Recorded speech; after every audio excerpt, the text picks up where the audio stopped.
Bonjour à tous. L'un des dossiers ici abordés par les évêques réunis en assemblée plénière à Lourdes, c'est la formation des futurs prêtres en France, sujet explosif dans les années 80. Souvenez-vous des tensions à la création, l'ouverture des séminaires de Paris ou bien d'Ars. Eh bien, aujourd'hui, le climat est plus serein, plus apaisé. 30 ans après, c'est la première fois que les évêques en parlent ensemble dans l'hémicycle. Trois évêques ont donné une expérience détaillée de séminaires de styles différents. Monseigneur Beau pour Paris, Monseigneur Blacard pour le séminaire interdiocésain d'Orléans et Monseigneur Hayet qui a ouvert il y a 3 ans un séminaire diocésain à Bayonne. Le séminaire, d'après le code droit canonique, est une initiative de l'évêque. Bien sûr que les évêques peuvent se mettre d'accord ensemble pour pouvoir faire vivre un institut interdiocésain. Et donc c'est vrai que chacun respecte la liberté des évêques dans ce domaine, même si on éprouve le besoin, dans le sens de la collégialité, d'en parler entre nous pour s'entraider. Ensuite, on est obligé de se poser la question de certains instituts qui attirent plus que d'autres. C'est vrai on s'est tous dit, la Côté Saint-Martin, pour ne pas la nommer, accueille cette année 30 nouveaux séminaristes. Pourquoi vont-ils là et pas dans d'autres instituts où ils auraient pu rentrer, dans leur séminaire diocésain? C'est une question qu'on doit absolument se poser et peut-être justement pour s'aider à être plus appelant dans nos diocèses.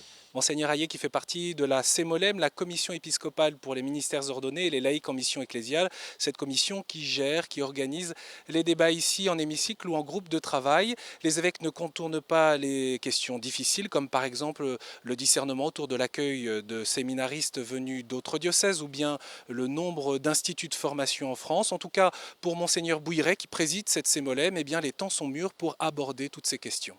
C'est vrai que les temps sont sans doute mûrs pour que les évêques puissent échanger sur la formation des prêtres et puis ce qu'ils attendent des prêtres diocésains. Moi, ce que j'ai perçu à la fois dans le témoignage de mes confrères et dans les carrefours que nous avons déjà eus, c'est véritablement le souhait des évêques de pouvoir partager entre eux sur la formation des prêtres, euh, les prêtres diocésains, combien c'est important qu'ils puissent trouver leur place véritable au sein de nos presbytériums, aussi sur les structures qui accueillent les prêtres, notamment les séminaires, et également les formateurs, comment nous allons dans les années à venir pouvoir assumer cette responsabilité que nous avons d'appeler des jeunes au ministère presbytéral, de les former et de les insérer dans un presbytérium. Le travail devrait se poursuivre au-delà de ces quelques jours. En tout cas, le Conseil permanent des évêques de France a souhaité que les évêques préparent ensemble le grand pèlerinage des séminaristes qui se déroulera ici à Lourdes en novembre 2014. Je vous donne rendez-vous dans un prochain flash pour continuer à suivre